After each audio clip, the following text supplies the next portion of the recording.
Assalamualaikum warahmatullahi wabarakatuh. Waalaikumsalam. Alhamdulillah. Alhamdulillah nahmaduhu wa nasta'inuhu wa nasta'dinuhu wa na'udzu billahi min shururi anfusina wa min sayyiati a'malina. Man yahdihillahu fala mudilla lahu wa man yudlil fala hadiya lahu. أشهد أن لا إله إلا الله وأشهد أن محمدا عبده ورسوله وصفيه وخليله وخيرته من خلقه وعلى آله وأصحابه ومن سار على نهجه واكتفى أثره إلى يوم الدين. قال الله تعالى في كتابه العزيز وهو أصدق القائلين هو الذي خلق الموت والحياة ليبلوكم أيكم أحسن عملا وهو العزيز الغفور. صدق الله وصدق رسوله الكريم ونحن على ذلك من الشاهدين. أما بعد معاشر المسلمين, para jamaah yang dimuliakan Allah Subhanahu wa taala, para kaum muslimin yang mendapatkan afiat dari Allah Subhanahu wa taala, yang mendapatkan nikmat di siang hari ini dan bisa menunaikan sholat zuhur berjamaah. Hal ini merupakan sebuah karunia, nikmat, afiat yang tiada tara ketika Allah Subhanahu wa taala memudahkan gerak hati kita, langkah kita, tubuh kita untuk beribadah, apalagi menyempatkan diri untuk sholat zuhur berjamaah. Ini adalah sebuah karunia. Kita sering dengar kalau MC dalam sebuah acara sering menyebutkan, atau para asatidzah ketika khutbah menyebutkan nikmat sehat wal afiat, karena keduanya ini adalah sebuah karunia yang luar biasa. Banyak orang yang diberi sehat tapi nggak punya afiat. Tetapi sebaliknya, ada orang yang diberikan afiat tetapi tidak memiliki kesehatan. Saya yakin betul banyak orang yang jauh lebih sehat daripada kita yang hadir di majelis ini. Banyak. Yang uangnya lebih banyak, kira-kira ada. Yang rumahnya lebih gede, hartanya lebih banyak, lebih ada daripada yang kita temukan di majelis ini. Banyak di luar sana. Rumahnya lebih besar, hartanya lebih banyak, sehatnya lebih sedikit. Barangkali yang hadir di sini sedang mengeluh penyakit. Ada yang mungkin asam urat, sakit, hipertensi, gula darahnya tinggi. Tetapi Allah Subhanahu wa taala masih memberikan afiat kepada kita yang bisa hadir di sini. Meskipun Allah berikan rasa sakit dari mulai semalam, asam urat yang sedang kambuh, hipertensi yang belum kunjung turun, gula darah sedang tinggi, tetapi Allah masih berikan. Itulah yang disebut dengan afiat. Meskipun nikmat sehat kita kurang, tetapi afiatnya masih Allah berikan. Oleh karenanya, kedua hal inilah yang harus kita ingat-ingat dan kita jaga. Nikmat sehat dan afiat. Banyak orang yang barangkali kesehatannya Allah cabut, tidak Allah berikan kesehatan, tetapi afiatnya besar. Tubuhnya bisa jadi lumpuh, badannya bisa jadi sakit, kakinya tidak bisa melangkah ke masjid, tetapi dia masih berjuang untuk mengumpulkan pahala-pahala, pundi-pundi kebaikan di rumahnya. Sudah lumpuh, badan tidak bisa bergerak, masih bisa baca Al-Quran. Dia usahakan baca Quran meskipun berbaring di atas kasur. Ini adalah afiat. Allah berikan afiat kepada dia, tetapi sehatnya Allah tidak berikan. Oleh karenanya, mudah-mudahan kita yang hadir di majlis ini, kita yang hadir di masjid ini menunaikan sholat zuhur berjamaah. Sejak awal kita meninggalkan tempat kerja kita, tempat dagang kita tinggalkan itu semua demi Allah Subhanahu wa taala. Mudah-mudahan Allah akan gantikan dengan keberkahan yang luar biasa tanpa akhir yang kita akan rasakan di dalam tubuh kita, di dalam diri kita, di dalam istri kita, di dalam anak-anak kita, keturunan kita, dan rumah tangga kita. Hadirin ma'asyiral muslimin yang dimuliakan Allah Subhanahu wa taala. Kita hidup di dunia ini tidak akan pernah lepas dari yang namanya ujian. Siapapun dia, seorang pejabat pun hidupnya penuh dengan ujian. Rakyat jelata pun hidupnya akan penuh dengan ujian. Seorang ulama pun dia akan diuji oleh Allah Subhanahu wa taala. Seorang jahil pun yang tidak alim, tidak mengerti hukum agama pun akan Allah uji. Karena pada hakikatnya dunia ini adalah darul bala. Karena hakikatnya dunia ini adalah tempat yang kita diuji. Liyabluwakum ayyuhum ahsanu amala. Tetapi permasalahannya, ketika ujian yang Allah turunkan kepada hamba-Nya itu akan berbeda. Yang pertama berbeda dalam hal apa? Yang pertama berbeda dalam hal tujuan. Contoh, musibah, ujian, kemalingan, dicopet, dibegal, ditipu. Ini kan kehilangan judulnya. Cuma caranya lain-lain. Kalau Indonesia kan macam-macam. Kalau lagi tengah jalan naik motor dikerubutin sama 3 orang di jalan gelap, namanya begal. Kalau maling di rumah jadi gembok, ada yang ngablak pintunya. Orang masuk, ada yang bawa parang, bawa golok, bawa pisau, diambil, itu namanya maling. Macam-macam Pak. Boncengin orang, dompet, nontot, itu nongol, diambil dari belakang, becok. Indonesia banyak istilahnya, nama setan aja di sini macam-macam. Kuntil anak, gendruwo, tuyul, ada satu aslinya apa? Jin. Yang satu kostumnya pakai baju putih, yang satu kostumnya nggak ada kostum telanjang. Indonesia ujian kehilangan harta, ditipu, dicolong, dirampok.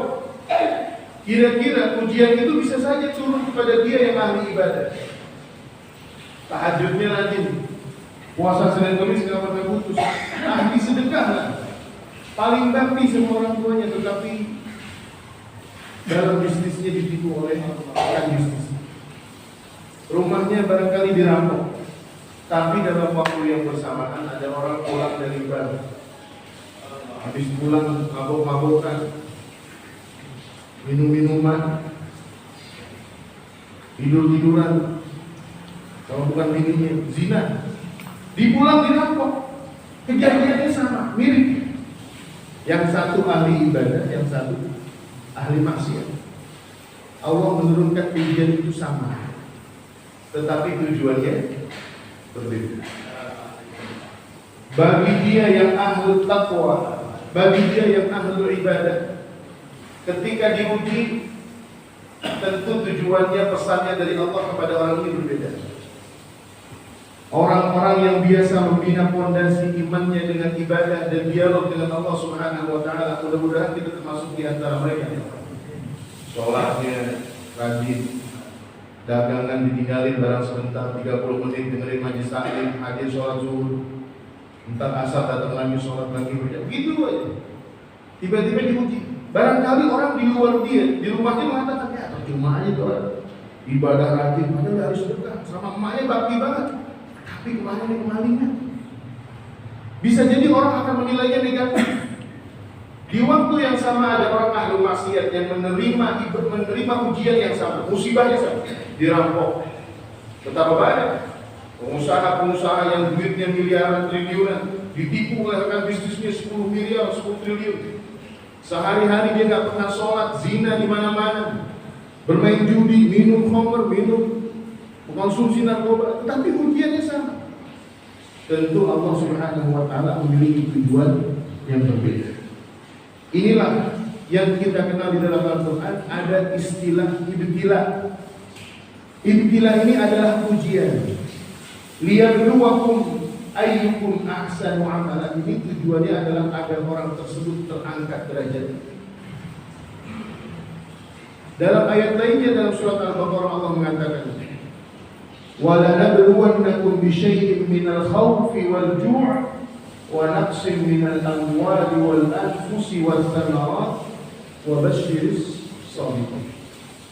Niscaya pasti kami akan coba kalian bisyai'in, dengan sedikit saja. Rasa takut, minal khawf wal ju', rasa lapar. Wa naqsin minal amwal, kekurangan duit, ekonominya terhimpit. Wa naqsin minal amwal wal anfusi wat thamarat, barangkali keluarga kita ada yang meninggal. Orang tua meninggal, anak meninggal, pasangan hidup kita meninggal. Wassamarat, barangkali buah-buahan, pangan di rumah kita berkurang. Yang biasanya makan enak, lauk pauknya ada 2 jenis, 3 jenis. Ini Allah uji dengan makan nasi tinggal cuma dengan 1 lauk. Bahkan yang tadinya makan sehari 3 kali, cuma bisa makan sehari sekali. Kalau dia adalah orang yang bertakwa, jangan pernah kecil hati. Kenapa? Ustaz, saya sudah tahajud, saya sholat, saya jaga, saya nggak pernah maksiat, jarang saya bermaksiat. Tetapi kenapa Allah masih kasih susah dalam hidup saya? Ketahuilah, itu adalah ibtilah dari Allah. Itulah yang akan terus menggerogoti dosa-dosa orang itu, yang akan terus mengangkat derajat-derajat orang itu. Sampai kapan? Sampai ketika dia kembali kepada Allah.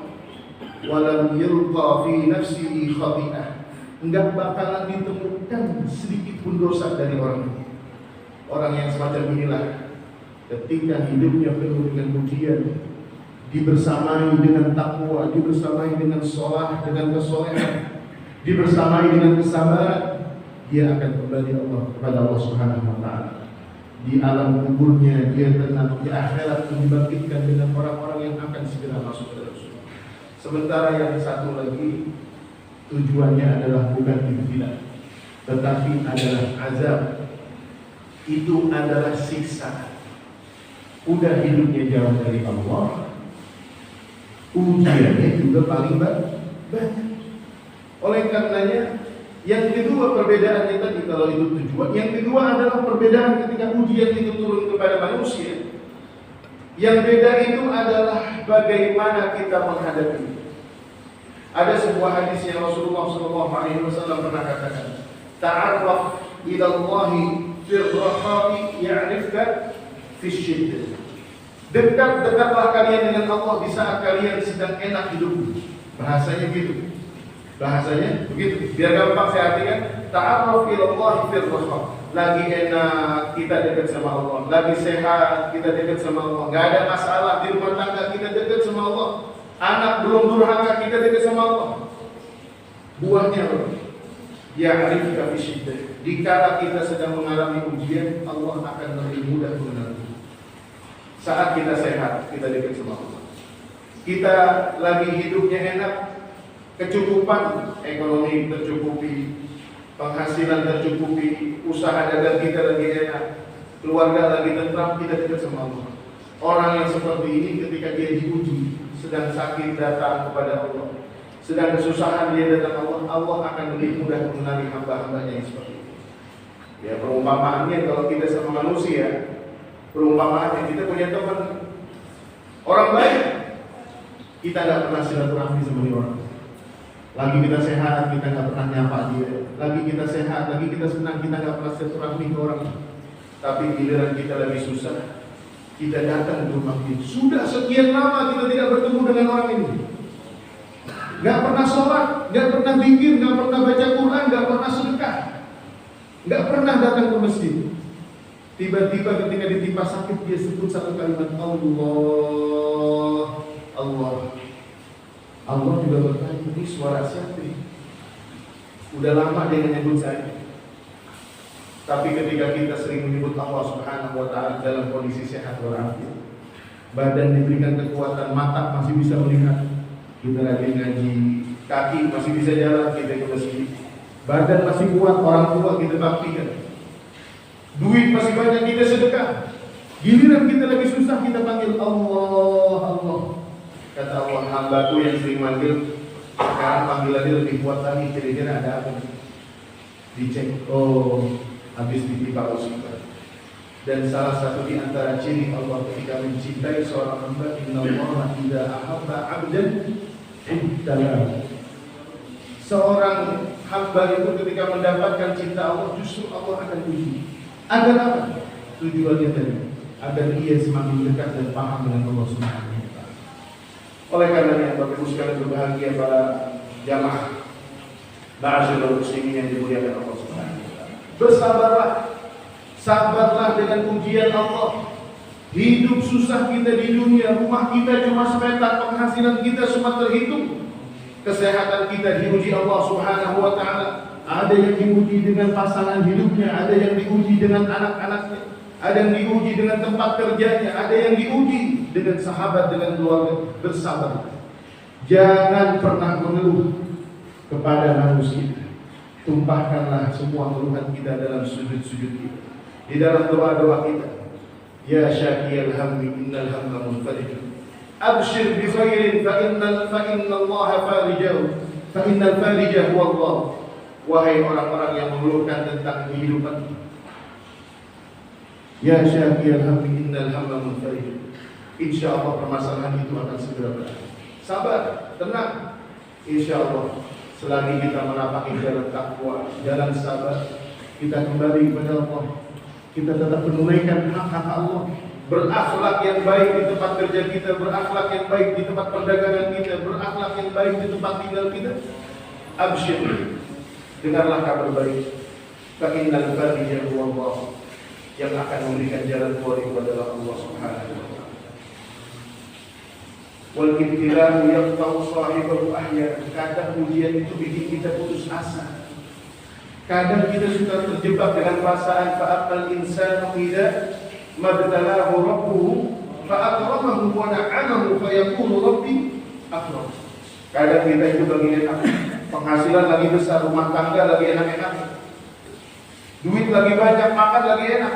Dia mengatakan apa? Fa yaqulu rabbi akram. Allah lagi memuliakan saya.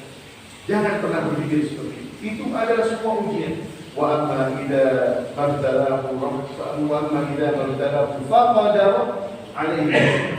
Giliran Allah uji dengan kondisi yang berbeda. Yang tadinya uangnya banyak, unlimited, anak mau beli apa dibeliin, istri mau kemana dikasih duit.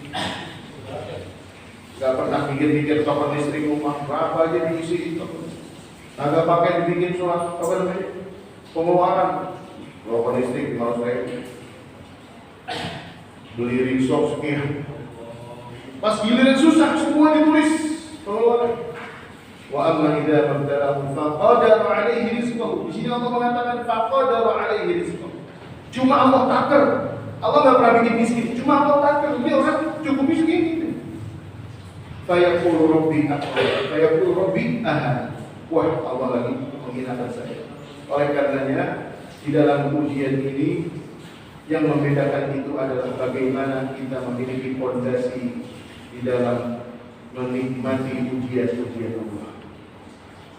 Apapun yang kita alami di luar masjid, rumah tangga kita, penghasilan kita, perdagangan kita, anak-anak kita, pasangan hidup kita, pekerjaan kita, itu adalah bagian dari ujian Allah Subhanahu wa taala. Kunci yang pertama adalah takwa. Kunci yang kedua adalah sabar. Hadapi semua itu dengan senyuman. Masa depan kita pasti akan lebih cerah daripada sekarang.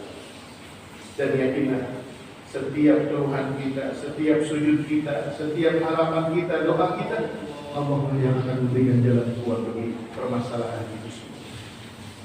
Kalaupun kita sholat bersama-sama, ini adalah perumpamaan Bapak Ibu Saudara. Tadi kita sholat bersama-sama, imamnya sudah memimpin.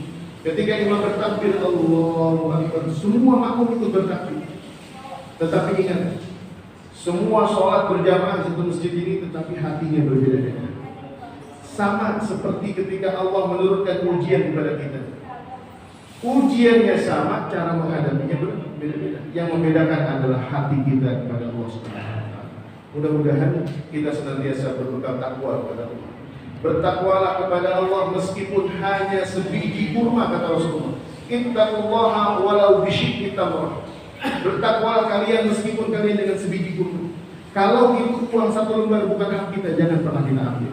Kalau kata-kata itu tidak perlu kita keluarkan dari mulut kita, jangan pernah kita keluarkan kata-kata itu. Bisa jadi kata-kata yang menyakitkan yang kita keluarkan kepada istri kita, kepada anak kita, kepada orang tua kita, kepada tetangga kita, kepada atasan kita, kepada sahabat kita. Kalau sudah keluar, takwa itu sudah terlepas, maka yang tinggal hanyalah penyesalan dan luka yang orang yang bertakwa itulah yang akan selamat. Ketika dia dihimpit dalam kesulitan pada hidup, barangkali Allah Subhanahu wa taala yang akan mengangkat derajatnya. Al-Faqir tutup dengan satu kisah. Bagaimana himpitan dunia ini barangkali cuma bagaimana cara kita menghadapi permasalahan di dunia.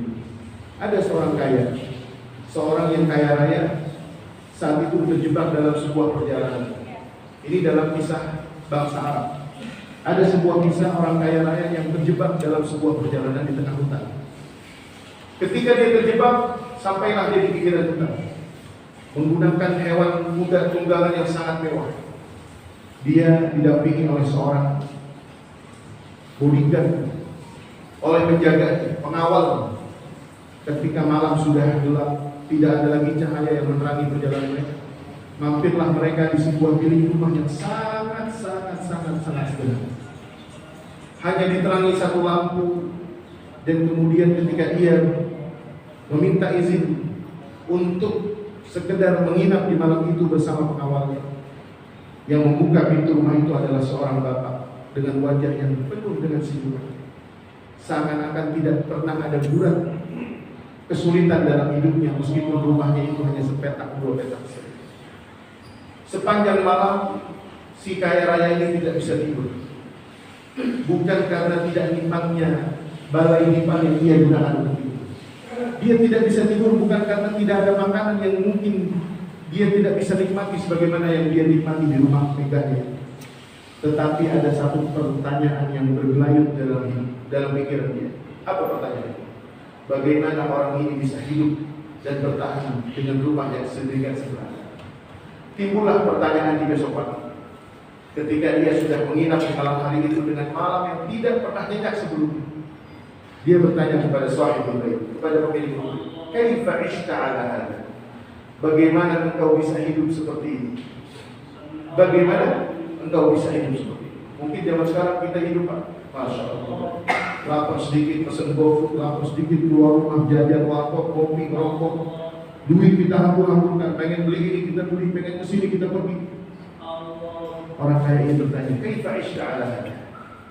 Kemudian si fakir ini yang rumahnya hanya sedikit sederhana beliau mengatakan, "Ishtu 'ala ma lam ta'ish 'alaihi." Saya hidup tidak sebagaimana Anda hidup. Li'anni amliku ma la tamlik. Kata di fakir, karena saya memiliki apa yang Anda tidak miliki. Kaget di orang kaya. Apa yang dia punya? Banyakan saya daripada dia. Rumah gedean saya, duit banyakan saya, kendaraan saya lebih banyak. Dia nggak punya kuda, saya punya kuda mewah. Li'anni amliku ma la tamlik. Karena saya memiliki apa yang Anda tidak miliki. Orang kaya ini bertanya, "Ahuwa mal?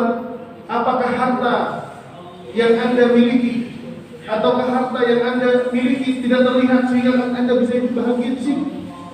Dia mengatakan, "La amliku dunya allati tahtalu qalbi wa qad ihtallat qalbi." Saya tidak memiliki dunia yang telah menguasai hatiku, sementara kamu memiliki dunia yang sudah menguasai hati. Sehingga kami tidak memiliki harapan apapun dari dunia. Apa yang ada kami itu, apa yang kami terima itulah yang kami rasakan. Kami tidak memiliki impian besar seperti yang ada ini. Demikianlah bagaimana ketika kita menghadapi ujian dan cobaan dalam kehidupan ini. Karena kita memiliki pandangan ke depan bersama Allah Subhanahu wa Ta'ala. Mudah-mudahan Allah Subhanahu wa Ta'ala memberikan kita nikmat kesabaran, memberikan kita nikmat ketakwaan, memberikan kita nikmat untuk selalu bermunajat, berkeluh kesah kepada Allah dan meminta jalan keluar dari segala bentuk permasalahan dalam kehidupan kita. Mudah-mudahan Allah Subhanahu wa Ta'ala menyembuhkan orang-orang yang sakit dari keluarga kita, memberkahi semua niaga dan perdagangan kita, dan memberikan ketentraman, sakinah, mawaddah dan rahmah di keluarga kita, dan kita diberikan keturunan yang soleh dan solehah, keturunan yang kenal dengan Allah, keturunan yang kenal dengan Rasulullah SAW, keturunan yang akan selalu mencintai masjid dan ulama, dan keturunan yang insya Allah akan selalu pandai membaca Al-Quran dan mengamalkan isi-isi Al-Quran. Barakallahu li wa lakum fil Qur'anil Karim wa nafa'ani wa iyyakum bima fihi minal ayati wa dzikril hakim. Terima kasih atas kebersamaannya. Allahumma anfa'na bima 'allamtana wa 'allimna ma yanfa'una wa zidna 'ilman bi rahmatika ya arhamar rahimin. Rabbana hab lana min azwajina wa dhurriyyatina qurrata 'ayunin waj'alna lil muttaqina imama. Allahumma farrij humumana wakshif qulubana wa naffis karbatana واغفر دينا عن المدين واشف مرضانا ومرضى المسلمين برحمتك يا ارحم الراحمين. ربنا اغفر لنا ولوالدينا وارحمهم كما ربونا صغارا. وصلى الله على نبينا محمد وعلى اله وصحبه وسلم. سبحان ربك رب العزه عما يصفون وسلام على المرسلين والحمد لله رب العالمين. السلام عليكم ورحمه الله وبركاته.